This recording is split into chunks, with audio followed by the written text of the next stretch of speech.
जय हिंद। आज के वीडियो में विश्लेषण करेंगे भारत के 11वें राष्ट्रपति अब्दुल कलाम का जीवन परिचय।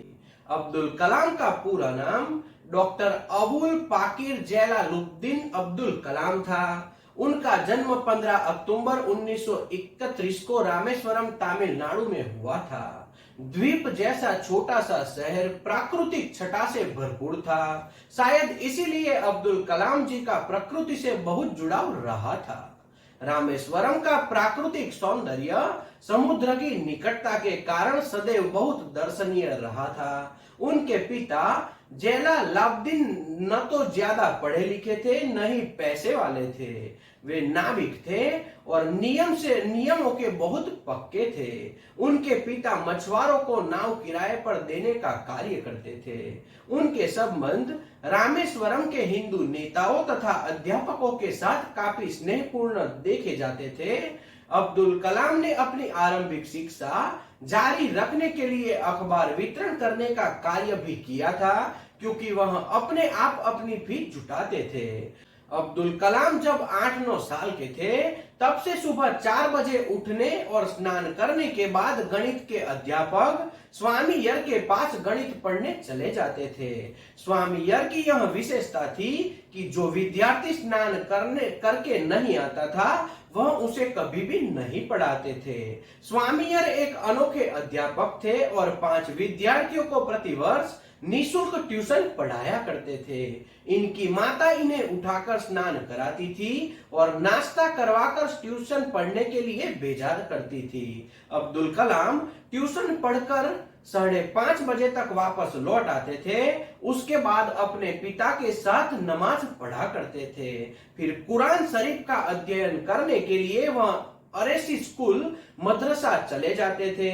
इसके पश्चात अब्दुल कलाम रामेश्वरम के रेलवे स्टेशन और बस अड्डे पर जाकर समाचार पत्र एकत्र किया करते थे। 1962 में वे भारतीय आंतरिक अनुसंधान संगठन में आए। डॉक्टर अब्दुल कलाम को प्रोजेक्ट डायरेक्टर के रूप में भारत का पहला स्वदेशी उपग्रह SLV तृतीय प्रक्षेपास्त्र बनाने का श्रेय हासिल है। जुलाई 1980 में इन्होंने रोहिणी उपग्रह को पृथ्वी की कक्षा के निकट स्थापित करने का कार्य किया था। इस प्रकार भारत भी अंतरराष्ट्रीय अंतरिक्ष क्लब का सदस्य बन गया, यानी उसका श्रेय अब्दुल कलाम को ही जाता है। इसरो लॉन्च व्हीकल प्रोग्राम को परवाने चढ़ाने का श्रेय भी इनको प्रदान किया जाता है। डॉक्टर कलाम ने स्वदेशी लक्ष्य भेदी गाइडेड मिसाइल को डिजाइन किया था। इन्होंने अग्नि एवं पृथ्वी जैसी मिसाइल्स को स्वदेशी तकनीक से बनाया था। डॉक्टर कलाम जुलाई 1992 से दिसंबर 1999 तक रक्षा मंत्री के विज्ञान सलाहकार तथा सुरक्षा शोध और विकास विभाग के सचिव रहे। उन्होंने स्ट्रेटेजिक मिसाइल सिस्टम का उपयोग आग्नेयास्त्रों के रूप में भी किया था। डॉक्टर अब्दुल कलाम जब HAL से एक वैज्ञानिक इंजीनियर बनकर निकले तो उनके पास नौकरी के 2 बड़े अवसर थे। ये दोनों ही उनके बरसों पुराने उड़ान के सपनों को पूरा करने वाले थे। एक अवसर भारतीय वायुसेना का था और दूसरा रक्षा मंत्रालय के अधीन तकनीकी विकास एवं उत्पादक निर्देशालय का था। उन्होंने दोनों जगह पर साक्षात्कार दिया। ये रक्षा मंत्रालय के तकनीकी विकास एवं उत्पादक निर्देशालय में चुने गए और सन 1958 में इन्होंने 250 रुपए में मूल वेतन पर निर्देशालय के तकनीकी केंद्र उड्डयन में विशिष्ट वैज्ञानिक सहायक के पद पर कार्य संभाल लिया और गवर्नमेंट जॉब इन्होंने ज्वाइन कर ली। फरवरी 1982 में डॉक्टर अब्दुल कलाम को DRDS का निर्देशक नियुक्त कर लिया गया। उसी समय अन्ना विश्वविद्यालय मद्रास ने इन्हें डॉक्टर ऑफ साइंस की मानद उपाधि से सम्मानित किया। एरोनॉटिकल इंजीनियर में डिग्री हासिल करने के करीब 20 साल बाद यह मानद उपाधि डॉक्टर अब्दुल कलाम को प्राप्त हुई थी। डॉक्टर अब्दुल कलाम ने रक्षा मंत्री के तात्कालिक वैज्ञानिक सलाहकार डॉक्टर BS अरुणाचलम को मार्गदर्शन में integrated minded missile development programme IGMDP का प्रस्ताव भी तैयार किया।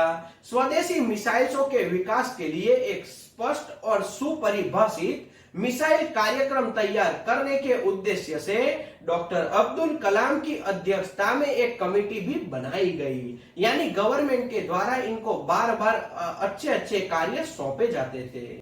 डॉक्टर अब्दुल कलाम राजनीतिक क्षेत्र के व्यक्ति नहीं है, लेकिन राष्ट्रवादी सोच और राष्ट्रपति बनने के बाद भारत की कल्याण संबंधी नीतियों के कारण इन्हें कुछ हद तक राजनीतिक दृष्टि से संपन्न माना जा सकता है। इन्होंने अपनी पुस्तक इंडिया 2020 में अपना दृष्टिकोण स्पष्ट किया है। यह भारत को अंतरिक्ष विज्ञान के क्षेत्र में दुनिया का सिरमोहर राष्ट्र बनते देखना चाहते हैं और इसके लिए इनके पास एक कार्य योजना भी है। परमाणु हथियारों के क्षेत्र में यह भारत को सुपर पावर बनाने की बात सोचते रहते हैं। वह विज्ञान के अन्य क्षेत्रों में भी तकनीकी विकास चाहते हैं। डॉक्टर कलाम एक बहुआयामी व्यक्तित्व के धनी थे। वेशभूषा, बोलचाल के लहजे, अच्छे खासे सरकारी आवास को छोड़कर हॉस्टल का सादगीपूर्ण जीवन जीना, ये बातें उनके संपर्क में आने वाले प्रत्येक व्यक्ति पर एक सम्मोहक प्रभाव छोड़ती है। यानी इन सब से हमें कुछ ना कुछ सीखना चाहिए। विज्ञान, प्रौद्योगिकी, देश के विकास और युवा मस्तिष्कों को प्रज्वलित करने में अपनी तल्लीनता के साथ साथ पर्यावरण की चिंता भी वह खूब करते थे। साहित्य में रुचि रखते थे, कविता लिखते थे, वीणा बजाते थे तथा अध्ययन से बहुत गहरे जुड़े हुए थे। तो इन सब में वह रुचि रखते थे। डॉक्टर कलाम में अपने काम के प्रति जबरदस्त दिलचस्पी रखते थे। उनके लिए कोई भी समय का काम यानी कोई भी समय वह नहीं देखते थे। वह अपना अधिकांश समय कार्यालय में ही बिताया करते थे। देर शाम तक विभिन्न कार्यक्रमों में डॉक्टर कलाम की सक्रियता तथा स्फूर्ति काबिले तारीफ होती थी। ऊर्जा का ऐसा प्रवाह केवल गहरी प्रतिबद्धता तथा समर्पण में ही पाई जाती है, ऐसा हम मान सकते हैं। डॉक्टर कलाम खान पान में पूर्णतः शाकाहारी व्यक्ति थे। वे मदिरा पान से बिल्कुल परहेज करते थे। उनका निजी जीवन अनुकरणीय था। डॉक्टर कलाम की याददाश्त बहुत तेज थी। वे घटनाओं तथा बातों को बहुत अच्छे से याद रख लेते थे। इसी बदौलत वह राष्ट्रपति पद तक पहुंच पाए होंगे, ऐसा मेरा मानना है। इसके अलावा डॉक्टर कलाम को अनेक सम्मान और पुरस्कार मिले, जिनमें इंस्टीट्यूट ऑफ इंजीनियर का national design award, aeronautical society of India का doctor Biren Roy space award, astronautical society of India का आर्यभट्ट पुरस्कार, विज्ञान के लिए जीएम मोदी पुरस्कार, इतने सारे अवार्ड से उन्हें नवाजा गया था। राष्ट्रीय एकता के लिए इंदिरा गांधी पुरस्कार। डॉक्टर कलाम भारत के विशिष्ट वैज्ञानिक थे, जिन्हें 30 विश्वविद्यालयों के द्वारा और ऐसी संस्थाओं के द्वारा डॉक्टरेट की मानद उपाधि से नवाजा गया था। यह ऐसे पहले व्यक्ति थे जिसे इतनी इंस्टीट्यूट के द्वारा नवाजा गया। भारत के नागरिक सम्मान के रूप में डॉक्टर कलाम को 1981 में पद्म भूषण, 1990 में पद्म विभूषण, 1997 में भारत रत्न सम्मान से नवाजा गया। डॉक्टर अब्दुल कलाम ऐसे तीसरे राष्ट्रपति हैं जिन्हें भारत रत्न का सम्मान राष्ट्रपति बनने से पूर्व ही प्राप्त हुआ था। अन्य 2 राष्ट्रपति सर्वपल्ली राधाकृष्णन और डॉक्टर जाकिर हुसैन थे। यह प्रथम वैज्ञानिक है जो राष्ट्रपति बने थे और प्रथम राष्ट्रपति भी है जो अविवाहित है। इतनी उपलब्धियां उन्होंने अपने जीवन में हासिल की। आगे 27 जुलाई 2015 की शाम अब्दुल कलाम भारतीय प्रबंधन संस्था शिलोंग में रहने योग्य ग्रह के विषय में व्याख्यान दे रहे थे। तब उन्हें दिल का दौरा पड़ा और वह बेहोश होकर गिर पड़े। लगभग 6:30 पर गंभीर हालत में उन्हें अस्पताल में आईसीयू वार्ड में ले जाया गया और 2 घंटे के बाद उनकी मृत्यु की पुष्टि कर दी गई। अस्पताल के सीईओ के अनुसार जब कलाम को अस्पताल लाया गया तब उनकी नब्ज और रक्तपात साथ छोड़ चुके थे, ऐसा उनका कहना था। अपने निधन से लगभग 6 घंटे पहले ही उन्होंने ट्वीट करके बताया था कि वह शिलोंग आईआईएम में लेक्चर के लिए जाने वाले हैं। कलाम अक्टूबर 2015 में 84 साल के होने वाले थे।